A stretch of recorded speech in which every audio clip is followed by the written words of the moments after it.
Sir ನಮಸ್ಕಾರ. ಗುಂಡ್ಲುಪೇಟೆ ಪ್ರಾಪರ್ಟಿಯಿಂದ ನಾನು ನಿಮ್ಮ ಶಿವ ಮಾತಾಡ್ತಿರೋದು. ನೋಡಿ ಸರ್, ಇದೇನು ನೋಡ್ತಾ ಇದ್ದೀರಾ, ಈ ಡಾಂಬರ್ಗೆ ಟಚ್ ಆದಂಗೆ 1 ಎಕರೆ 10 ಗುಂಟೆ ಒಂದು ಜಮೀನು ಮಾರಾಟಕ್ಕೆ ಬಂದಿದೆ. ಸುತ್ತ ಎಲ್ಲ ಫೆನ್ಸಿಂಗ್ ಆಗಿದೆ. ಇದು ಗುಂಡ್ಲುಪೇಟೆ ರಿಜಿಸ್ಟ್ರೇಷನ್ ಬರೋಂಥ ಜಾಗ.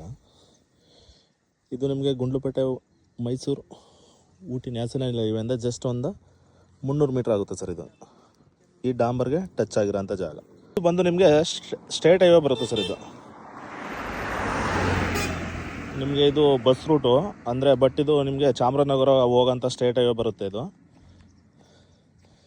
ಈ ಜಮೀನಿಗೆ ನೀವು ನಂಜನಗೂಡಿಂದನೇ ಬರ್ಬೋದು ಸರ್. ಇದಕ್ಕೆ ನಂಜನಗೂಡು ಗುಂಡ್ಲುಪೇಟೆ ಹೋಗ್ತಿರಲ್ಲ, ಅಲ್ಲಿಂದನೇ ಜಸ್ಟ್ ಒಂದು 300 ಮೀಟ್ರ್ ಬರುತ್ತೆ. ಇದು ನ್ಯಾಷನಲ್ ಹೈವೇಯಿಂದ 300 ಮೀಟ್ರ್ ಬರುತ್ತೆ. ಇದು ಬಂದು ನಿಮಗೆ ಸ್ಟೇಟ್ ಹೈವೇ ಬರೋಂಥದ್ದು.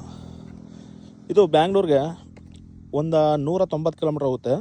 ಮೈಸೂರಿಗೆ ಒಂದು 45 ಕಿಲೋಮೀಟ್ರ್ ಆಗುತ್ತೆ. ನಂಜನಗೂಡಿಗೆ ಒಂದು 22-23 ಕಿಲೋಮೀಟ್ರು ಬರೋಂಥ ಜಾಗ ಇದು. ಇದು ಗುಂಡ್ಲುಪೇಟೆಗೆ ಒಂದು 14 ಕಿಲೋಮೀಟ್ರ್ ಬರುತ್ತೆ ಈ ಲ್ಯಾಂಡಿಂದ. ಇದು ನಿಮಗೆ ಗುಂಡ್ಲುಪೇಟೆ ರಿಜಿಸ್ಟ್ರೇಷನ್ ಬರೋಂಥ ಜಾಗ ಸರ್. ಫುಲ್ಲು ನಿಮಗೆ ಡಾಂಬರ್ಗೇ ಇದೆ. ಹೆಚ್ಚು ಕಮ್ಮಿ ಒಂದು 350-400 ಅಡಿ ಡಾಂಬರ್ಗೇ ಇದೆ ನಿಮಗೆ. ನೋಡಿ ಸರ್, ಇದೇನು ನೋಡ್ತಾ ಇದ್ದೀರಾ, ಸುತ್ತ ಎಲ್ಲ ಈ ಥರ ಜಾಲರಿ ಫೆನ್ಸ್ ಮಾಡಿದ್ದಾರೆ. ನಿಮಗೆ 1 ಎಕರೆ ನೋಡಿ ಫಾರ್ಮ್ ಮಾಡೋರಿಗೆ ಒಳ್ಳೆ ಜಾಗ ಸರ್, ತುಂಬ ಚೆನ್ನಾಗಿದೆ. ಇದು ನಿಮಗೆ ಸ್ಟೇಟ್ ಹೈವೇ ಬರೋದು.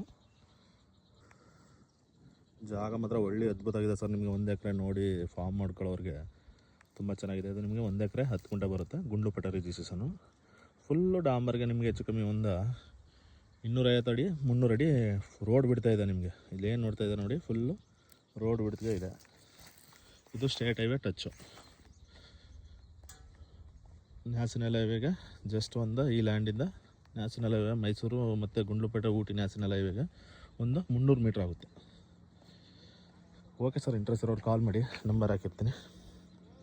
Direct owner to owner setting ಇರುತ್ತೆ. ನಮ್ಮದು ಮಾಮೂಲಿ 2% ಕಮಿಷನ್ ಇರುತ್ತೆ sir. Okay sir, thank you.